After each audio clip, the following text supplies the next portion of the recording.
Once upon a time in the looking-glass world, there lived a selfish, arrogant young upstart named Cinderella. His father, a commoner, was the founder of Cinder Textiles, a self-made man who had amassed an incredible fortune over his lifetime. Heir to his father's assets, Cinderella grew up having everything handed to him on a silver platter, and as an adult, he became a notorious playboy. Welcome to my party. Wine and dine to your heart's content. Tonight, it's all on me. Every weekend, he held a banquet. He wore only the finest clothes from the finest brands, and his wristwatches were all studded with jewels. Crowds of people flocked to him wherever he went. Hi there. Great party. You bought this cafe for its primo location, I'll bet. Yeah, more or less. Property investment is where it's at these days, you know. And the land value in this neighborhood has been skyrocketing. That explains the new car and watch. Not to mention that ring you're wearing. What a gorgeous shade of blue. Reminds me of the ocean. Oh, this old thing? Bought it off some foreign merchant. Want it? Oh, I don't know. Maybe. I'll give you everything you could possibly want. If you'll be with me tonight. Oh, of course! I look forward to it. Mwah. Mansions, condos, luxury cars, you name it, if he wanted it, he bought it. Thank you for inviting me tonight. I appreciate this opportunity to meet people and enjoy a night of music. No problem. So, have you had a chance to consider that loan proposal? Huh? Oh, right. That. Sure. I'll loan it to you. As much as you need. Just say the word. Thank you so much! You're a saint, sir! He lived a glamorous life most people could only dream of. All who knew him respected him, feared him, and eagerly kissed up to him.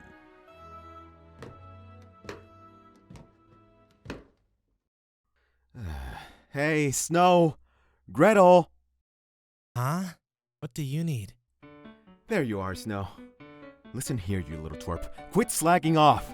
You're supposed to be waiting on these people, not kicking back with a novel. Cafe's closed. I'm off the clock. As far as I can tell, you're always off the clock. Cinderella had two younger brothers, neither of whom looked much like him. He made them both work for him at the cafe. From cooking to cleaning, he forced all the most annoying jobs on them. Where's Gretel?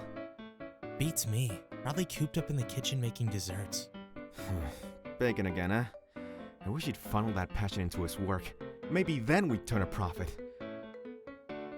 So, you're really gonna leave me hanging here? You think you're too good to join the party? Is that it? Oh, buzz off, hypocrite. You ran back here as soon as you could, and you're the host. Ha! Yeah, well, I think I've earned the privilege. Who's footing the bill for this shindig? Me.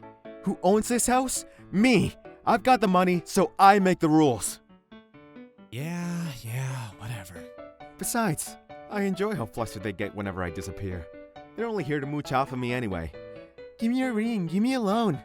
Idiots. So I act real nice, make them feel good, and then I leave them high and dry.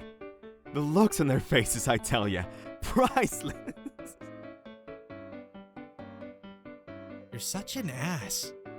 Oh, I'm the bad guy. Do you know how much this ring costs? Like hell I'm giving it to that bimbo. And no, I'm not loaning out my money, dumbass. It's not my job to bail your company out of debt. You know how I handle these uppity snobs? I take them down a peg. That's how I get my kicks. Uppity snobs, huh? Have you looked in the mirror lately? Excuse me? Did you say something? Not a word. Whatever, forget it. I'm thirsty. Give me a drink, would ya? Chop chop. There's nothing for you up here. Just go back downstairs. Plenty of drinks out there, or so I hear. The second I walk back out there, they're gonna swarm all over me. You know that. Well, why not step outside or something? I don't feel like it. Then enjoy the swarm. Alright, pretty boy, that's enough. Whoops. Oh, here you are, Cinderella. Your guests are asking for you. Oh, Gretel, perfect timing. Give me a drink, would ya? If you don't have one, go get one. That's an order from your older brother. No, thank you. Go get it yourself. Oh, and by the way, this is for you. It's shortbread, my new recipe. I don't want it anymore, so feel free to dump it on your patrons or dispose of it as you please. It's your shortbread. You hand it out. Don't make me do your work for you. Why didn't you pass it out while you were down there? Perhaps I would if I were on the clock. But I made the shortbread for myself, in my personal time, for fun. I didn't make it for the party. Sadly, I am too full to eat another bite. So now I'm giving it to you. Essentially, these are my leftovers. And God knows Snow White won't eat them. I sure won't. So you're giving me your scraps? Man, you know the scrap is just gonna make my mouth dry. And I'm already thirsty. Then go back downstairs and have as many drinks as you like. Besides, forcing us to work overtime is illegal. If you insist, I'll sue you for unfair labor practices. We'll go straight to the Labor Standards Bureau. Is that really how you want to treat your own brother? Sheesh. You boys are stone cold. Hypocrite. Pot, meet kettle. Cinderella? Sir, where are you? See? They're calling for you, dear brother. You punks. I'm gonna get you back for this. He sounds like a third-rate villain. I do wish he would try to have some dignity. Alas, perhaps it is too much to ask for.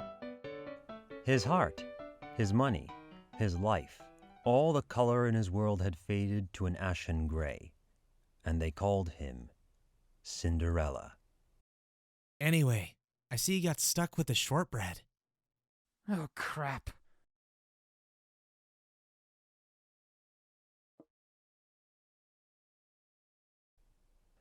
Once upon a time, in the looking-glass world, there was a mansion.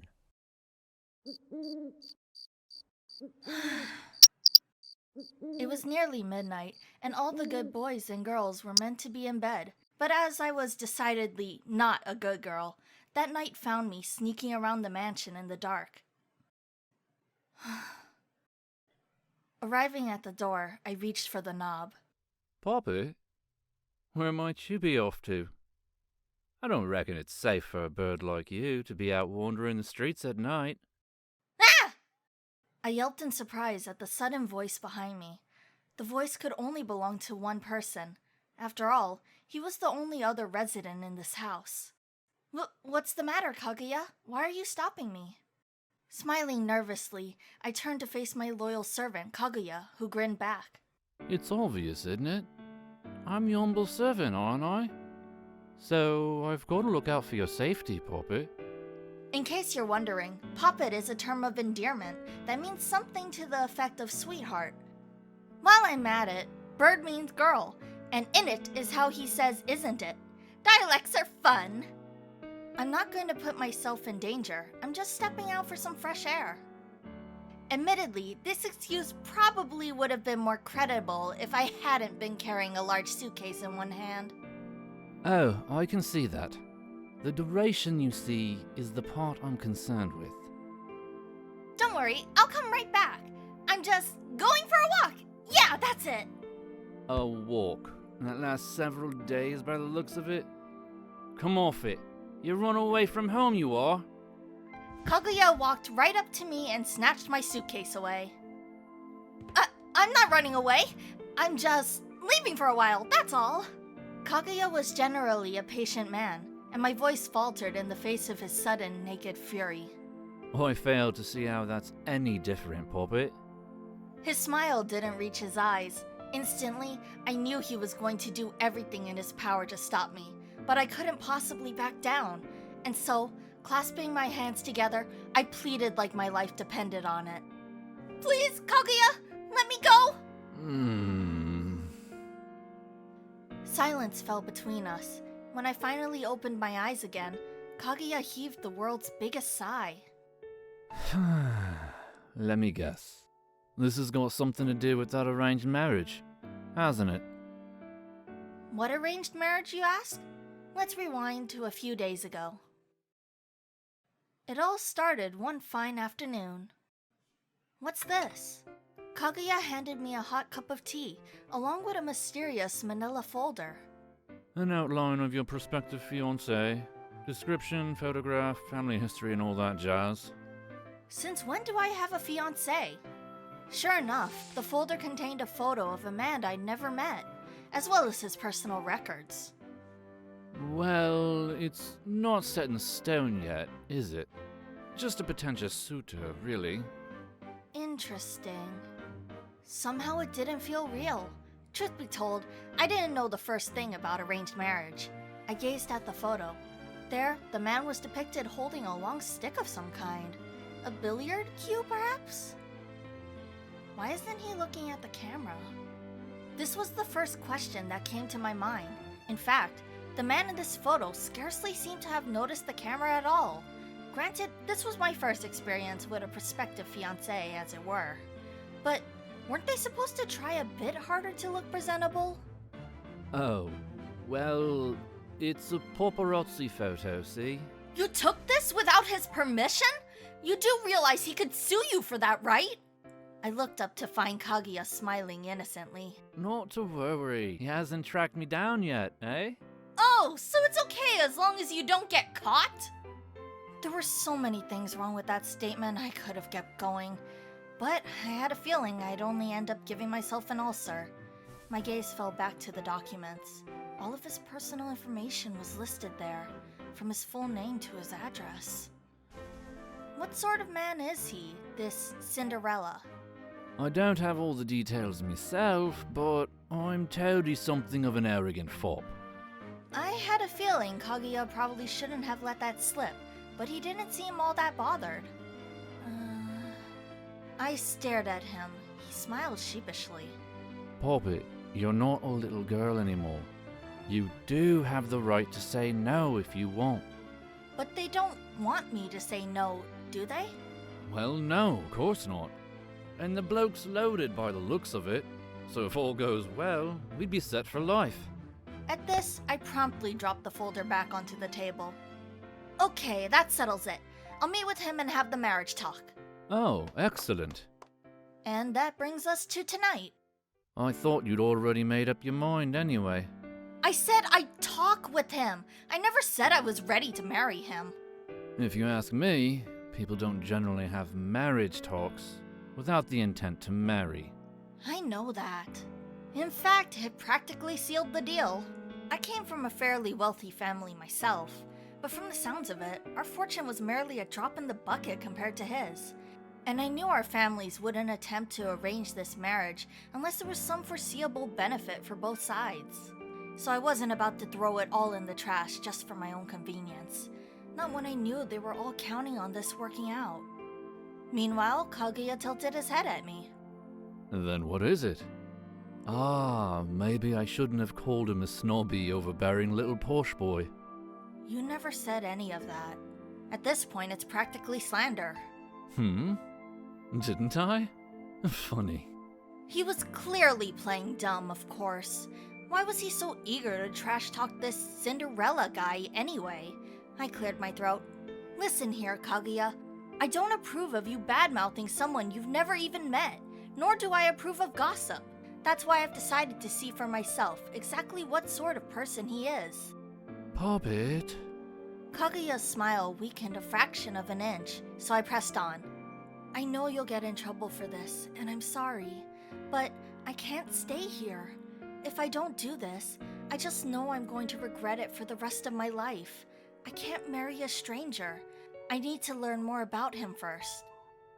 That's all well and good, but I reckon you don't even know where he lives, do you, Poppet? His tone was gentle. In response, I put my hands on my hips. No problem. I've got this little beauty right here. With an air of confidence, I pulled out the manila folder. This info doc inside had a mailing address listed for him. Thus, I decided I would track down his house, find him, and observe him for a few days. Unfortunately for me, life was about to throw a wrench into my plans. That's his parents' address, that is. He's not living with them at present. What? He's not? I stared blankly.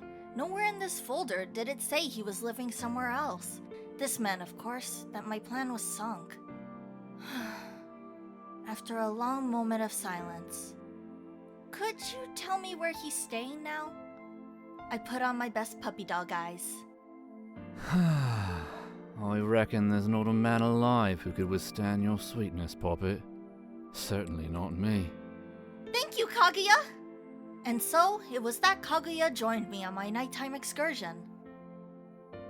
Kaguya's such a great guy. Not only did he agree to come with me, but he insisted on carrying my luggage and even gave me his coat. A true gentleman. Oh, and don't worry about my parents. I'll do everything in my power to vouch for you. And if they get mad about this, I'll explain to them that it wasn't your fault. Though my parents frequently traveled all over the country for work, they were scarcely ever home. They kept in regular contact with Kaguya, and on the off chance they found out about me sneaking out of the house at night to go track down my future fiancé, I knew they'd be furious. But Kaguya didn't deserve to take the brunt of that anger, and so I needed to stand up for him. After all, I was the one who dragged him into this. It's my job to look out for you, you know? He patted me on the head. Nothing else for it. In for a penny, in for a pound. Are you sure about this? If they find out how much you've helped me, they'll grill you for sure. How could I possibly leave my dear sweet Poppet in the lurch? Thank you so much! I love you! I was so touched. I wrapped my arms around his neck and gave him a big hug.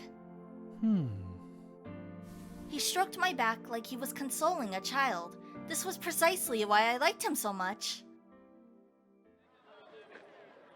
This is where Cinderella lives? Yep.